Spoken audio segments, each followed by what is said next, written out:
नमस्कार प्रेक्षकांनो, तुम्हा सगळ्यांचं स्वागत आहे आपल्या या यूट्यूब चॅनलमध्ये. तर या मालिकेच्या आजच्या भागामध्ये आपण बघत आहोत की राजकुमार जो आहे तो खूप दारू पिलेला असतो. त्याला धड नीट चालताही येत नाही एवढा तो दारू पिऊन आलेला असतो. आणि तेच बघून तिथले ते दोन चोर असतात ते त्याच्याकडे बघतात आणि म्हणतात की हा तर खूप दारू पिलेला आहे, त्यामुळे आता ह्याच्याकडून आपण पैसे लुटूया म्हणून. पण राजकुमार त्यांना सांगत असतो, माझ्याकडे पैसे नाही आहेत, निघा इथून म्हणून. मी तुम्हाला कोण आहे माहीत आहे का? मी राजकुमार मेंदळे आहे म्हणून. मला ओळखतं की नाही? अगदी मोठा बिझनेसमॅन आहे मी. आणि राजकुमार त्या चोरांवरती धावून जात असतो. पण ते बघून चोरच त्याला मारायला लागतात आणि त्याच्याकडचे पैसे आणि चेन, अंगठी घेऊन ते पळून जात असतात. आणि त्याला एवढं बेदम मारलेलं असतं की तो रोडवरती पडलेला असतो. आणि रोडवरती पडल्यानंतर राजकुमार म्हणतो की हे सगळं त्या सावलीमुळे झालेलं आहे. सावली, मी तुला सोडणार नाही. आज मला रोडवरती झोपायची वेळ तू आणलेली आहेस म्हणून. त्यानंतर आपण इकडे पाहतो की सावली जी आहे सकाळी सारंगला चहा घेऊन आलेली असते. पण सावलीचा जो चेहरा आहे ना तो खूपच पडलेला असतो. तर सारंग तिला विचारतो, काय झालं सावली, तुझा एवढा चेहरा का पडलेला आहे? तेव्हा सावली सारंगला सांगत असते, अहो, मी जे काही आज केलं ते योग्य केलं ना नक्की. कारण की मला खूप पश्चाताप होत आहे की माझ्यामुळे राजकुमार दादांना हे घर सोडून जावं लागतंय ते. त्यानंतर सावलीला खूप पश्चाताप वाटत असतो. पण सारंग तिला समजून सांगत असतो की सावली, नाही, तू अगदी बरोबर केलेलं आहेस म्हणून. सावली म्हणत असते की मी अगदी त्यावेळेस काही असं ठरवून वगैरे काही प्लॅन केला नव्हता. पण माझ्यासमोर जे सत्य येत गेलं ते मला घरातल्यांसमोर सांगायचं होतं. कारण मला अमृता वहिनींची खूप काळजी वाटत होती. त्यांचा अविश्वास होतोय, विश्वासघात होतोय हे मला पकवत नव्हतं. म्हणून मी हे सगळं केलं. असं जानबूजकर मला कोणाला त्रास द्यायचा नव्हता. पण सारंग तिला समजून सांगत असतो की सावली, नाही, तू अमृता वहिनींची काळजी होती म्हणून हे सगळं केलंस. तू जानबूजकर काहीही केलेलं नाही आहेस. पण अमृता वहिनींची जास्त काळजी ही राजकुमार दादाला हवी होती. त्यांनी काळजी करायला हवी होती अमृता वहिनीची, पण ती त्यांनी केली नाही. आणि त्यामुळेच हे सगळं घडलेलं आहे. जाऊ देत, आता तू काही जास्त विचार करू नकोस. कारण की काय आहे ना, आपल्याला घरातला कचरा हा बाहेर काढावा लागतो. घरातला कचरा जर घरात साठवून ठेवला तर घराची कचराकुंडी होऊन जाते. घाण वास येतो, त्यामुळे आपल्याला अशी घाण जी आहे ती घराच्या बाहेर टाकावी लागत असते. आणि त्यावरती सावली म्हणत असते की किती छान बोलता हो तुम्ही, सगळ्या मुलींना ना तुमच्यासारखाच नवरा भेटायला पाहिजे, अगदी समजूतदार. तेव्हा सारंग म्हणतो, हो, पण ह्या समजूतदारपणा तुझ्यामुळेच आलेला आहे सावली. कारण की माझा एवढा तुझ्यावरती विश्वास आहे ना, की जेवढा तुझा तुझ्या विठुरायावरती विश्वास आहे ना तेवढाच माझा तुझ्यावरती विश्वास आहे. त्यावरती सावलीसुद्धा म्हणत असते, आणि हो, याच विश्वासामुळे मी हे सगळं करू शकले, बिनधास्तपणे बाहेर जाऊ शकले आणि हे सत्य जे आहे ते सगळ्यांसमोर आणू शकले. तुमचा विश्वास आणि तुम्ही माझ्या पाठीशी राहताय मला माहीत आहे, आणि म्हणूनच मी हे सगळं केलेलं आहे. त्यावरती सारंग म्हणतो, ठीक आहे, आता असा उदास चेहरा घेऊन घरामध्ये फिरणार आहेस का? कारण की आपल्याला आता अमृता वहिनींची साथ द्यायची आहे. अमृता वहिनींना आता आपल्याला सांभाळायचं आहे. जर आपण असंच राहिलो तर अमृता वहिनींच्याकडे कोण लक्ष देणार म्हणून. नंतर आपण इकडे आता पाहतो की अमृता जी आहे तिच्या रूममध्ये बाल्कनीमध्ये बसलेली असते. आणि तेवढ्यात राजकुमार तिला फोन करत असतो पैशासाठी. पण अमृता मात्र त्याचा फोन उचलत नाही, ती त्याचा फोन कट करत असते. आणि तेवढ्यात तिथं येते ती म्हणजे तिलोत्तमा. आणि तिलोत्तमा अमृताला म्हणते, काय गं बाळा, तू एवढी शांत का झाली आहेस म्हणून? खाली महिला मंडळांच्या बायका आलेल्या आहेत, चल ना तू पण आमच्यासोबत त्यांच्यासमोर बस म्हणून, आपण चर्चा करत आहोत तिथे. पण अमृता म्हणते, नाही, मला त्यांच्यासमोर यायचं नाही आहे. मला भीती वाटते त्यांच्यासमोर येण्याची, त्या काहीही माझ्याबद्दल गॉसिप करत असतात. तर तिलोत्तमा म्हणते, नाही, त्या नाही काही बोलणार, मी आहे ना म्हणून. आणि किती दिवस तू असं आतमध्ये राहणार आहेस म्हणून. तुझी यामध्ये काय चुकी आहे अमृता, म्हणून तू तुला स्वतःला शिक्षा करत आहेस म्हणून. या सगळ्यामध्ये राजकुमारची चुकी आहे. तू स्वतःला अपमानित करू नकोस किंवा स्वतःला त्याचा त्रास करून घेऊ नकोस. तू कोणतीही चूक केलेली नाही आहे, तू का मग स्वतःला गिल्टी मानत आहेस म्हणून. आणि त्यानंतर तिथे येते सावली. आणि सावली सांगत असते की खाली त्या महिला मंडळाच्या बायका तुमची वाट बघत आहेत म्हणून. आणि तिलोत्तमा अमृताला सांगते, अमृता, ये लवकर, बघ, मला पण तुझं खूप वाईट वाटत आहे की तुझी ही अवस्था बघून. तू खाली आलीस, सगळ्यांच्यात मिसळलीस तर तुला देखील बरं वाटेल म्हणून. आणि त्यानंतर अमृता तिलोत्तमाचा मान राखायचा म्हणून म्हणते, ठीक आहे मॉम, मी थोड्या वेळात येते म्हणून. आणि त्यानंतर तिलोत्तमा तिथून खाली जाते. सावली म्हणते, काय झालं वहिनी, तुम्ही एवढी शांत का आहात? तर अमृता वहिनीला रडायला येत असतं. अमृता वहिनी म्हणते, सावली, मला खूप खूप कसं तरी होत आहे. मला या सगळे कोणी माझ्याकडे काही नजरेनं बघतील याची मला भीती वाटत आहे. सगळे लोक मला दोषी ठरतील ना. तेव्हा सावली म्हणते, नाही वहिनी, तुम्हाला कशाला कोण दोषी ठरेल म्हणून? तुम्ही काही चुकी केलीच नाही आहे ना, तर तुम्हाला कशाला दोष ठरतील म्हणून?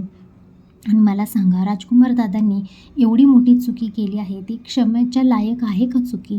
तुम्ही सांगा मला. तेव्हा अमृता म्हणते की नाही, मी त्याला कधीच माफ करू शकणार नाही. सावली म्हणते, मग झालं तर मग सगळा विषय सोडून द्या इथेच आता आणि आनंदी राहा, खुशी राहा, आमच्या सगळ्यांच्यात मिळून मिसळून राहा. तुम्ही स्वतःला असं एकटं पाडून त्रास करून काय होणार आहे वहिनी? आणि त्यानंतर अमृता म्हणते, ठीक आहे, चल जाऊ आपण खाली. आणि अमृता आणि सावली खाली जातात. इकडे मात्र आता राजकुमार जो आहे तो अमृताला फोन करत असतो, पण अमृताने त्याचा फोन कट केलेला असतो. त्यामुळे तो खूप नाराज झालेला असतो. तो अगदी म्हणत असतो, अमृता, तुला एवढा माज आला का? माझ्या कानाखाली मारलीस आणि आज माझा फोन उचलत नाही आहेस म्हणून. एवढी ही शेपारलेली आहे. एकदा का मला त्या घरामध्ये शिरू देत, मग हिला दाखवतो की काय असतं ते. आणि त्यानंतर तो जातो तिथे एका टपरीजवळ आणि त्याला चहा मागत असतो. टपरीवाला त्याची अवस्था बघून त्याला म्हणतो, तुझ्याकडे पैसे आहेत का चहा पिण्यासाठी? नसतील तर इथून निघून जा म्हणून. तर तो सांगतो की मी राजकुमार मेहेंदळे आहे, मेहेंदळे, मी तुला नंतर पैसे देईन म्हणून. तेव्हा तो म्हणतो की मी कोणत्याही राजकुमार मेहेंदळेला नाही, तुझ्याकडे जर आत्ता पैसे असतील तर दे, नाही तर चल निघ म्हणून. आणि त्यानंतर राजकुमार त्याच्याकडे रागाने बघतो, त्याला शिवी देतो आणि तिथून निघून जातो. त्यानंतर तो बाकड्यावरती तिथे बाजूला बसलेला असतो आणि तेवढ्या तिथे येते ऐश्वर्या. राजकुमार तिला म्हणतो की बरं झालं तू आलीस म्हणून, कारण की मला काही पैशाची गरज आहे म्हणून. त्यामुळे ऐश्वर्या म्हणते की अहो दादा, तुम्ही फोन केला तर मला यावंच लागेल ना म्हणून. आणि काही काळजी करू नका तुम्ही, मी आहे ना तुमच्यासोबत, मी सगळं काही व्यवस्थित करेन म्हणून. मी तुम्हाला तुमच्या खाण्यापिण्याची पण सोय करेल आणि तुमच्या राहण्याची पण सोय मी करेन म्हणून. पण राजकुमार म्हणत असतो की हे सगळं तू माझ्यासाठी का करत आहेस म्हणून. तेव्हा ऐश्वर्या म्हणत असते, हे बघा राजकुमार दादा, तुम्ही चुकी केली आहे हे मान्य आहे मला, पण तुम्ही एवढी पण मोठी काही चुकी केलेली नाही आहे की तुम्हाला घराच्या बाहेर हाकलून दिलं जाऊ शकतं. या चुकीला माफीही असू शकते ना, तुम्ही तर माफी मागितली होती. त्यामुळे मला हा घरच्यांचा काही निर्णय अजिबात आवडला नाही. आणि त्या मूर्ख मुलीच्या नादी लागून सगळेजण तिच्या बहकाव्यात येऊन हे सगळं बोलत आहेत म्हणून, बाकी काही नाही. त्यामुळे मला काही हे पटलेलं नाही आहे. त्यामुळे राजकुमार म्हणतो, ठीक आहे, पण तू एवढी मदत का करत आहेस माझी? तेव्हा ऐश्वर्या म्हणते, ठीक आहे, माझं पण काहीतरी काम आहे, मला ते तुमच्याकडून काढून घ्यायचं आहे, पण तुम्ही मला नंतर परतफेड तशी करा म्हणून. आणि ऐश्वर्या म्हणते, मी तुम्हाला मेंदळ्यांच्या घरामध्ये अगदी इज्जतीत नेणार आहे, हा माझा शब्द आहे. राजकुमार म्हणतो, पण ते कसं शक्य आहे? तुम्हाला कसं त्या घरामध्ये? त्यानंतर ऐश्वर्या त्याला सांगते, मेंदळ्यांच्या कंपनीमध्ये जर एखाद्या मशिनीमध्ये बिघाड झाला किंवा कामगारांनी संप केला तर कोणाला बोलवावं लागेल? राजकुमार मेंदळ्याला, कारण त्याच्याशिवाय हे सगळं कोणी हँडलच करू शकत नाही ना. मग जर असं काही कंपनीमध्ये आपल्या जर घडलं तर तिलोत्तमा मॅमला तुम्हाला बोलवावंच लागेल. एवढ्या मोठ्या रुबाबात त्यांनी तुम्हाला घराच्या बाहेर काढलं होतं, तर तुम्हाला मान सन्मानात त्या घरी बोलवणारच नक्कीच. आणि बाकी राहिली ती सावली, तिचं काय करायचं ते आपण नंतर बघूया म्हणून. आणि त्यानंतर राजकुमारला हसायला येतं. त्यालासुद्धा वाटतं की हा ऐश्वर्या आता काहीतरी करेल आणि मला घरात घेऊन जाईल म्हणून. आणि त्यानंतर आपण इकडे पाहतो की आता जगन्नाथ जे आहे तो एकदम काळजीमध्ये बसलेला असतो. तर अलका त्याला विचारते, काय हो, काय झालं, कोणाची पत्रिका बघत आहात? तेव्हा जगन्नाथजी म्हणतात, अगं आपल्या सावलीची पत्रिका बघत आहे म्हणून. पण तिच्या आयुष्यामध्ये मला वाटलं आता तरी सुख येईल, पण असं काहीच होत नाही आहे. अगदी तिच्या आयुष्यामध्ये ना अगदी किनाऱ्यावरून एक से बडकर एक असे जे दुःख आहे ते येऊन धडकत आहेत म्हणून.